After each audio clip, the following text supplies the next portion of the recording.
I'm gonna grab a channel. I just want to make sure I'm recording. Maybe swap so that you're in the middle. So my back's to you, I think, so that my back's not to. Alright, I can see both of you, Yeah, but you I can think record. the If you want to record yourself, you're welcome to. main thing. I'll sit on the other side because you're going to have my back. Oh, well, who's the focus here? Is it not the Me. person doing the presentation? It's me.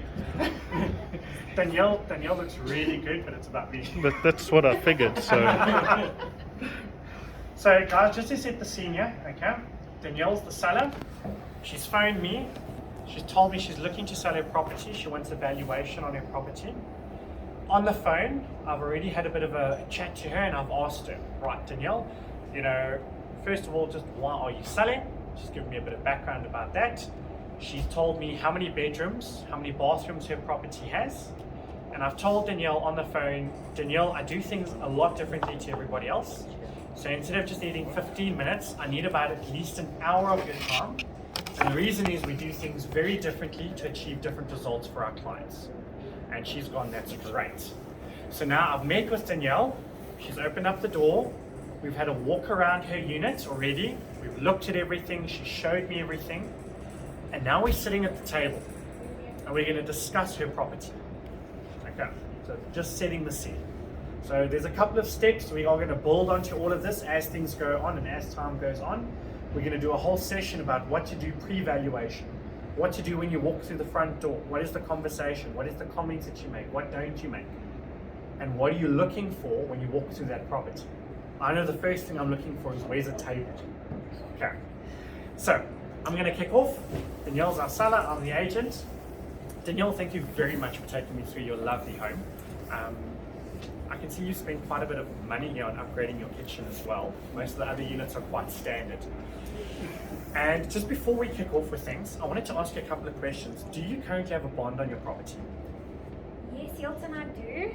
I think when I last checked, my settlement amount was around 450,000. Okay, perfect. So just a quick one, which bank is your bond with? ABSA. ABSA. What I need you to do today, whether you decide to work with me or anybody else, is please give ABSA a call and advise them that you're intending to sell your property. The reason is the moment you sell your property or they request cancellation figures, there's a 90-day penalty notice that's going to run.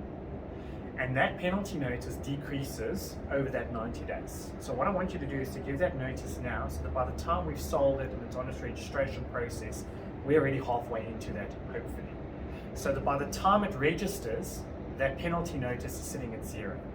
Now, it's a bank thing. They'll do anything to squeeze money out of you, and I don't want you to have to pay anything more than what you need to. So get hold of them today, get something in writing where they confirmed receiving notice, and also that they sort of just send you an email saying it's all being recorded. That's the first thing. Just a couple of hidden costs I need you to be prepared for. So you do have a bond, you're going to pay a bond cancellation fee of around 5,200 Rand. Okay?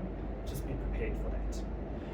Then, because you are staying inside a sectional title, you're inside the complex, the only certificate you need is an electrical compliance certificate for your unit.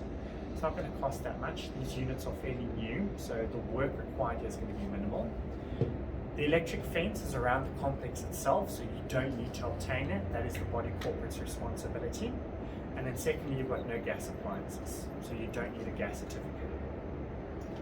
Any questions? Oh, I got a certificate, a COC like 4 years ago. Can I use that one? So a COC certificate's only valid for 2 years on the basis that you don't make any alterations to the electrical system. Okay, but in this case, we're going to have to get a new one. And then lastly, what I need you to just be prepared for is, here in the Ekurhuleni area, and how Ekurhuleni municipality works is, once you've sold your property and it heads through for registration, the attorneys are going to ask you for your rates, taxes, water and light up to 4 months in advance. So take whatever you're paying now, times it by 4, okay? Because you're going to need to obtain a rates clearing certificate and a levy clearing certificate. And those will only get issued by the body corporate and the municipality once those amounts have been paid up to them. Now that money does get refunded to you, okay? Because we're dealing with government, it can take about 6 months before you see any of that back, and the attorneys will assist you with getting it back, okay? Okay, so Hilton, so when do I have to pay that money? Once my place is sold, do I have to pay that money immediately to the attorneys? or can they pay it for me from the proceeds of the sale, or when will I be expected to pay that money? So if you've got the money up front, you can pay it when the attorney's requested from you. So they'll send you an invoice saying, please, we need you to pay the following amounts. This is for the municipality, this is for the body corporate. Alternatively, if you went, gee whiskers, Bill's looking at about 18,000 Rand, and there's proceeds coming from the sale, we can speak to the attorneys, we can ask them to breach that for you. So they can do that. So don't worry, I know it can be a bit of a shocker. Yeah, because I don't have that money available, No, not a problem. And what we will do is we'll make sure that we make a note when we submit it to the attorneys. We'll make a note on the file to say, please make sure that they bridge all costs up front, so you don't have to worry about that. Right. Any other questions? Not yet. Perfect. Right, Danielle, what I'm going to do is I'm just going to take you through our presentation, which is our marketing plan, and we're going to discuss quite a lot of things. Please feel free to stop me at any point, ask me any questions, and I'm going to answer them as best as I possibly can. Okay. And before we do so, I'm just going to take you through our agenda so you know what it is I'm going to be discussing. And the first is we're going to be determining some of your personal needs. I've already shared a little bit with me as to why it is that you're selling and what your goal is in trying to sell. We're going to talk about the pricing of your property and how do we go about discussing, finding and evaluating the price of your home and what's going to help us achieve the best price in the market. Then we're going to talk about how do we go about finding the right buyer for your property, because again, every property has got a sort of target market that we're looking at. And then I'm going to talk to you about why I believe choosing Harcourt's Blue would give you the best results. We're going to talk about our marketing plans. So we're one of the very few companies in the area that's got multiple marketing options, and you can choose whichever one suits your pocket best. Okay. And then last, or second to last, is our promise. Now, our promise is our service guarantee. Now, no agent sitting in front of you can guarantee you that they're going to sell your property. However, what we can do from a Harcourt's perspective and from a Harcourt side is we can guarantee our services. And then lastly, we're going to do a bit of a review. We're going to wrap everything up and you're going to make a decision on what it is you would like to do going forward. Okay. Any questions? No. Perfect. Got it. Next page just ties in again with a bit of your personal needs, and I'm going to run through this with you. Now, we've identified that there's 5 types of sellers. Okay? Each one's got a different motivation, a different reason, and a different goal as to why it is that they need to be selling. And I'm going to run through them, and I'd like you to tell me where you fit in. Okay? So seller type 1 says, bring me my dream price. Okay? I'm not a keen seller, this can take forever. Now believe me, it usually does. Seller type 2 says, I'll wait for my price. I'm not a keen seller, I've got no deadlines, and I don't mind waiting basically a year. Now just keep in mind, Danielle, what I'm discussing with you here has got nothing to do with price. Okay. Okay, this is all about timeline. When do you need to have this property sold by? Okay. Then we have a seller type 3, which says, I do want to sell. Okay? I'm not under any pressure, and I don't mind waiting 4 to 6 months. Seller type 4 says, I'm serious about selling. I'd like to sell within the next 90 days. Okay? I'll listen to the market feedback. I'm not desperate, but I want action. And I realize that the faster I sell, the more I'm going to get. Okay. Seller type 5 says he has quite a bit of time constraints, a bit more of an urgent seller. This sort of seller, it's a property we should have sold yesterday already. Okay. But they are saying to me, Mr. Agent, I have to sell. There may be time constraints. I'll listen to the market, pull out all the stops I want to resolve. Out of those 5, where do you fit in? Well, Hilton, I've been transferred to Cape Town. I start on the 1st of August. Gee, okay. Okay, so I don't want to be in a position now where I'm paying my bond here and I have to pay rent on that side as well. That's going to financially cripple me. So I want to say I'm at number 5, but at the same time, I don't want you to let my property go for nothing just because I'm desperate to sell. You understand? I'd rather make a plan than to stay with a friend or someone there and then be at number 4. Because, also, when you sell my place here, I'm thinking in my mind, I need to buy another place in Cape Town. And I need at least R1 million to go and buy another place in Cape Town. Understand? Yeah. So I would say 5, but as long as it doesn't affect the price that you're going to get for me, I don't want to let my property go for nothing. Okay, I'm with you. No, again, this is just to discuss your timelines. When do you need the sale wrapped up? When do we need to have an offer on the table by? Because if you told me, it doesn't matter, it can take a year. then it just helps me understand what sort of marketing plan we've got to put in place for you to try and achieve that timeline, or to guide you accordingly as to how we can get the best price when it does come to that sort of timeline. No, I need to sell quickly. Okay, perfect. Yeah. So between 4 and 5, which one would you say? I would say 5. 5, perfect. Just remember, this has got nothing to do with pricing. Okay. This is all about what sort of marketing do we need to get into place to achieve the sale for you within this time period. Okay, 'cause Now- I've already got a price in mind there. Okay, perfect. I'll ask you now. Okay, cool. So, just again, touching base on your timeline, we've actually got to put things into high gear here. I mean, we basically got a month and a half to get an offer on the table. In actual fact, with the timeline you're sitting at, we should have sold your property already. Yeah. Because if we sell it, say, by the end of the month, we get a decent offer that's in place, we've still got another 60 days of registration. Now, I just wanted to ask you quick, how does it impact you, and you've mentioned it already, but how does it impact you if we maybe sold the property before you move, but it hasn't registered yet? Are you able to go to Cape Town?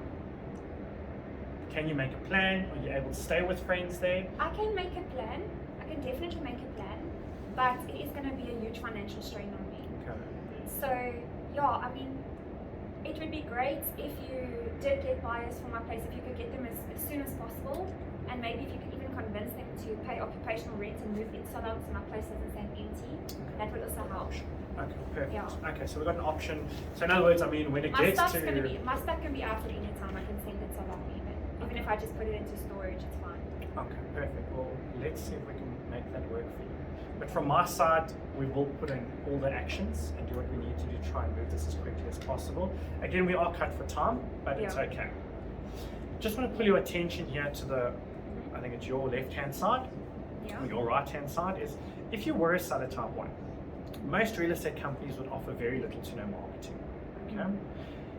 For a seller type 2 and 3, we offer what we call our gold package, and I'm going to go into a lot more detail about that a little bit later.